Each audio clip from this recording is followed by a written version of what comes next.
Howdy, I'm Lee Wilson, and this is TGO Wyoming, on the move. Today I want to talk about gear for off-roading.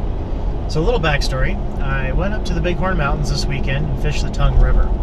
And I went up there with the Wyoming Flycasters. My father-in-law and I took the Land Cruiser and the pop-up camper and drove up there on Friday morning. And it was, a nice drive up. We got up into the mountains, got set up, and the ranger came by in the afternoon and told us about this amazing fishing spot. Now we're going to have to use our Nix and Quody fingers for that one because, he said, you need to have a high ground clearance vehicle to get back there and you guys should be okay. I'm like, all right. He's like, it can get a little rough in spots. I looked at it and saw it from the helicopter the other day. We were flying through the canyon. I'm like, wow, okay, well, that sounds good.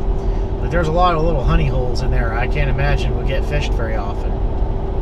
Fair enough. So the group decides that we're going to take off for the secret fishing area of the park ranger.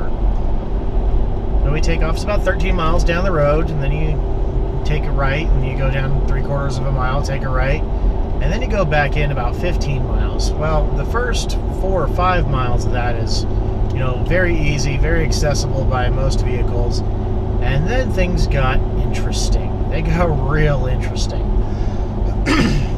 The road was mostly traveled by four-wheelers and side-by-sides, and we did not see another actual full-size vehicle on the road once we got to a certain point. There was a nice little meadow that actually fished really well, and we saw four-wheelers and motorcycles, and that was it. No trucks past this one point. Long day. Been a long day. So it was quite the experience taking the Land Cruiser down that. It was actually a relatively technical trail, certainly the hardest thing I've ever driven with this thing. And I asked the other two drivers after we got done, and one of them says, on a scale of 1 to 10, I'd say it's an 8 or a 9 with some sections of 10. I don't totally agree with that. The other driver said, well, if I had been in the lead, which I was in the lead, but if I had been in the lead, we wouldn't have just turned around and gone back to the meadow. I'm like, okay. It's like, but it was probably a solid 7 or 8. Now, my father-in-law and I think that the road was probably about a 6 with sections, like moments of 7 out of 10. On a scale of 1 to 10 being 1, I could drive a lowered Civic on it, and 10 being, oh my God, I need a rock crawler with 44s on it. So the reason for our justification out of the 6 out of 10 is that 3 things. We never ran into a spot where we needed a winch, which was a good thing because I don't have a winch on this. Number 2, we never had to stop and deflate the tires for traction. There was a lot of rock and some nasty stuff in 3 water crossings, but we never had to deflate the tires. And number 3, we never had to put it into 4-low. So those 3 things together combined means that it wasn't that tough of a trail, but it was still fairly technical. And I left a part of the Land Cruiser up in the Bighorn Mountains. That's right.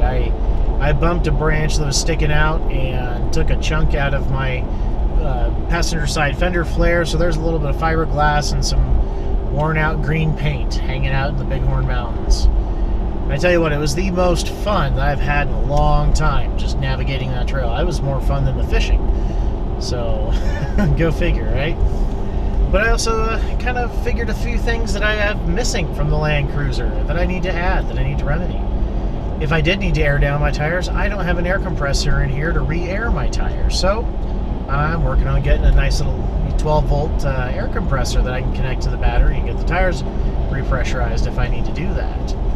I also realized that I don't have a shovel, and I'm actually on my way to Home Depot right now. I'm going to remedy that, because a shovel could have come in real handy if I had accidentally taken the wrong line. Thank goodness I spotted it in time, and just with a little bit of bouncing around, we hit the right line and didn't go sinking down into the bog. And, I have my snap straps, I have my recovery equipment and everything, but I don't have, the shovel would just be a smart thing to have in here all the time. So, I'm going to fix that. But there's definitely a few little things. Also don't have a tire repair kit. I'm going to add that to the list of things, an ARB tire plug kit. So we had popped a tire that was repairable with a plug. I wouldn't have had any way to do it. So time to get that fixed. So, I mean, I'm still fairly new to the off-road, the overland expedition thing. There's a lot I want to do to the Land Cruiser, and I'll do a full video on that later, as well as a full video on the Land Cruiser. And, you know, at this point, I'm going to ask you guys, if you're an off-roader, what do you keep in your truck for recovery equipment, general gear? What do you have in your vehicle that you think is absolutely essential? And if you would share that in the comments below, it'd be greatly appreciated. Not only will I learn something, but the rest of the viewers will learn something too. So hopefully this has been at least entertaining and slightly educational. I mean, it's probably end up being more educational for me in the end. But if you found something, you know, entertaining about this video, please give it a thumbs up. Like it, share it. You know, every little bit helps. It helps the channel grow. So like, share, comment, subscribe. So that really does help. Well, as always, stay safe, shoot straight, and I'll catch you guys next time.